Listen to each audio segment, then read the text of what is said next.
What's up, y'all? I'm Christina and we're here on top of the Pioneer downhill track at the Kicking Horse Bike Park. Funny story though, I only brought my Enduro bike, so I say we give it a go, see how it handles this track, and it might look like a little session, but it's definitely not. But no excuses, we're still gonna shred. So the start of the trail is just right behind us, and immediately we've got some line options.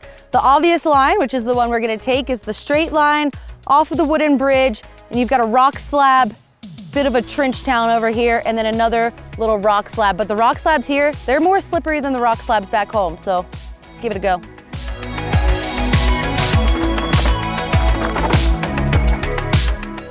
Before we've even had time to acknowledge that we dropped into a downhill track just now, we're into our first massive rock slab.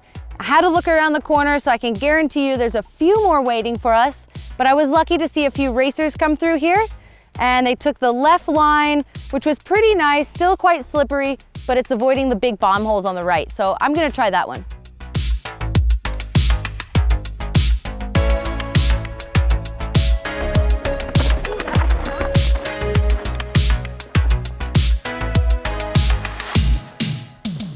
My Enduro eyes took control there. I looked for the inside line, which actually worked out pretty well because the bumps kind of slowed me down, as opposed to coming into this big slabby line with way too much speed.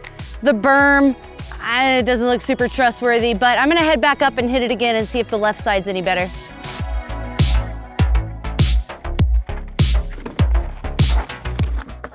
I reckon like it's gonna be, you can straight line there, and straight line again, and then where McKay is, you just gotta go outside, and then outside again.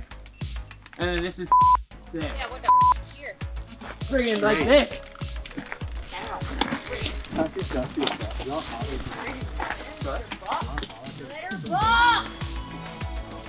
I am standing in the middle of what I would dub the spaghetti factory because there are so many lines here, it's really confusing to know where you are on trail. This one here, I'm gonna go ahead and call this the Remy line. It's basically a slippery rock slab to about a meter drop into another rock slab, so chances of slowing down, very minimal. I just saw a really fast rider, Brett Reeder, come through here.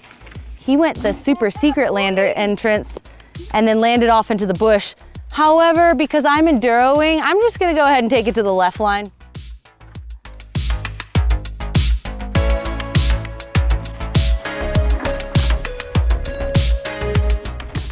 We're just freshly off of the upper rock slabs, and I had to check the trail because we're only 200 meters in.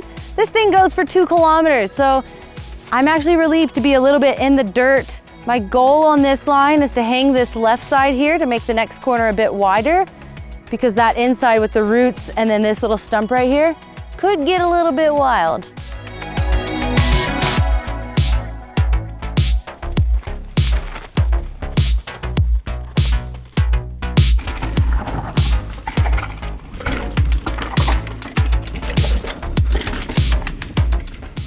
Tricky thing about all these slabs back to back is you can't remember which one you're supposed to stay left, right, high, low. Luckily this one, I did it pretty good. I did what I wanted to do, which was to ride the left line.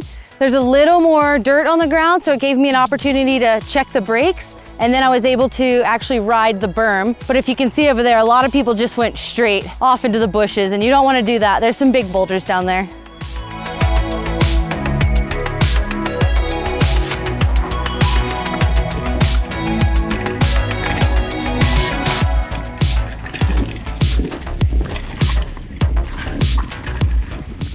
So far on this track, it's probably not a big deal if you get a bit offline, just let her buck and ride it out. However, I'd say this is a notable line choice that you're gonna wanna pick the right one. If I get caught into the left line, you're setting yourself up for a bit of a chicane at the bottom, and it's really loose, so high consequence. Low line here, it's gonna set me up a lot straighter for where I wanna go, and hopefully, if things go correctly, I'm gonna make that right-hander at the bottom.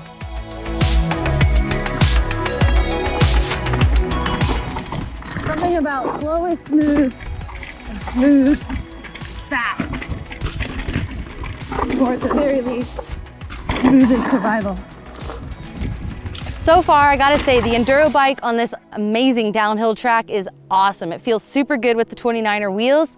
If I were gonna be racing this as a downhill race, I'd probably upgrade my super gravity tires to downhill casing just to be sure that I'm not gonna get a flat tire. I've heard a couple of racers on course say that they're adding just like a PSI or 2 to their usual settings because it's really, really rocky here. If you get a flat tire on this 2-kilometer long track, you're not gonna have a good time.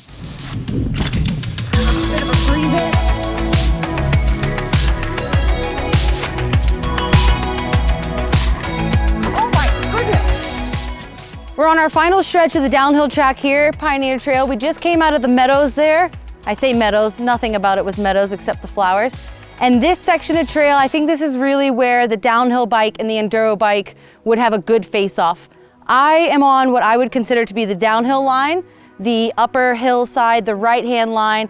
It's kind of a straight shot, but there's a lot of big holes here. So immediately, as soon as I came into the darkness of the trees from the hillside, I just took the straight line approach. And I already tested those trees right there. They're about exactly 750 mil wide. So works for me, might not work for some of the wider barred people.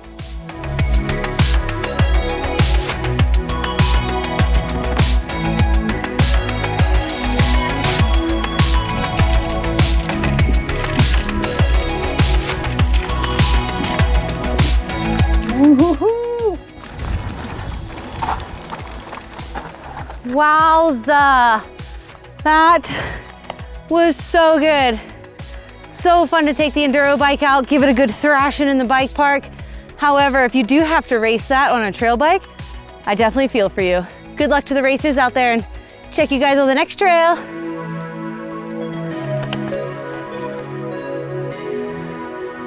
I get so out of breath.